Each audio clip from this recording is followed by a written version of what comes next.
And we're on. Okay, welcome to another Corum's Corner here. Yes, we got a new, the new logo, I guess. And so our guest today is? I'm Derek Burton. You know what I mean? Derek Burton. Maybe seen him around campus. He's a bit of an athlete, so he says. Nah, I ain't much. You guys got a big game this Friday? Yeah, we have a rematch against the Wasatch Wasps this Friday at 4 o'clock. We'd love to see you all there. Yeah, be a good game. Supposed to be good temperature. Last time you guys played them, it was like so frigid, cold. right? Yeah. Yeah. It was so cold. Okay, so today we're going to talk about stigmas and kind of what a stigma is and how do we use stigmas around campus. Yeah. And so to open up, we've got a kind of a 3-minute video of just, to kind of talk about what a stigma is and what are the things we do, I guess, to create stigmas. It's true.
Okay, welcome back.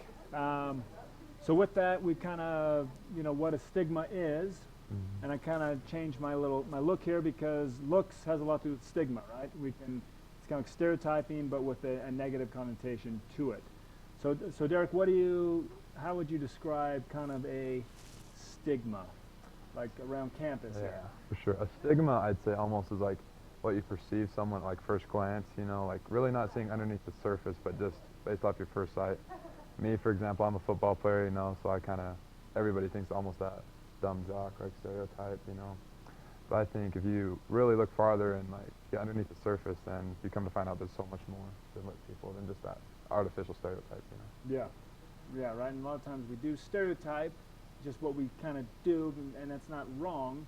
But I think where we get in trouble is that negative, right? Like being an athlete, it's okay, that's good, right? Yeah. But being a dumb athlete, It's true. negative, right? And so there's also, then you get into the mental health piece, right, where there's a lot of different stigmas about mental health. There's a big push right now, right, in the stigma, right? Let's talk about mental health. And it's good, but sometimes I think it's hard for sure. people to open up about mental health. Yeah. And have you seen that at all, or? Yeah, for sure. I think we've all seen it at some point at different levels or another. But that stigma you're saying, everybody knows it's there. Mental health problems are out there, but it's just kind of that cliche, nobody wants to talk about it. We need to, it's a very interesting thing we got to figure out.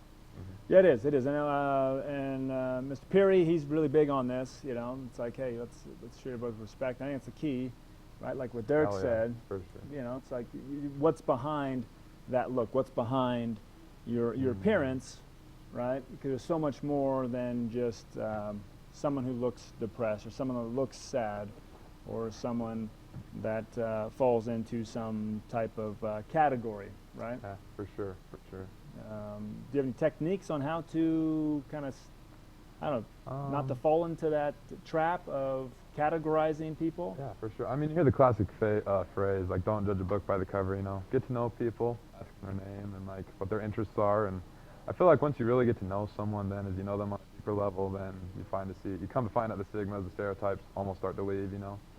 And you know the person truly for who they are. Yeah, I like that. So we have another quick video from NAMI, and it's just kind of mental health, and we'll check that out.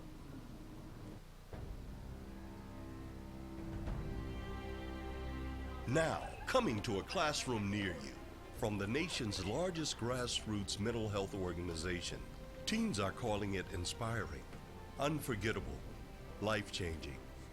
Half of all people living with a mental health condition start having symptoms by age 14. Yet it takes 8 to 10 years for them to get treatment. Many teens are afraid to speak up when they need help. NAMI Ending the Silence changes that. How many of you know someone with a mental health condition? It's a great way for everyone to get help, whether it's helping others or you yourself getting help. It was such a touching experience. I have friends and family that go through this. It was an eye-opening experience to see. This could have helped so much if so many other classes and schools were introduced to things like this. Recovery is possible, and there is hope. They have lots of perceptions that you see in the media or shows that they watch. I don't think really helps them to understand what mental illness is. They need to know the warning signs. A program like this obviously gives them that information. For kids at this age, it's vital. There are plenty of programs that people can go to learn facts about mental health, but hearing a real story and talking to a real person and seeing that person be successful and seeing them be happy and telling their story gives kids such hope and such practical skills. They'll be able to use these skills for the rest of their lives after seeing this presentation. I would definitely recommend this presentation to other schools and other teenagers across the world. It's been a wonderful experience for our students to be working with NAMI. In any education setting, when students are sharing with their peers, it's more likely to be a meaningful experience for them than being just offered or searching for that information on their own. When I was up. Okay, so that was just kind of a short video about right, stigmatizing in the schools and whatnot. So we just want to thank Derek for being here today. It's been a pleasure. I love this. Any final words for the game? It's a big game. This is the quarterfinals. This is as far as any team in Salem Hills football has been in history. So you could arguably say this is the biggest game in Salem Hills football history this Friday. So we'd love to see all of you amazing people there. All right, well, thank you. And yeah, so look more into people. Let's not, stigmatize, and let's look for people for who they are and get to know more people. Okay, thanks, Derek. Appreciate it. Thanks for having me. And you guys have a good week. Perfect.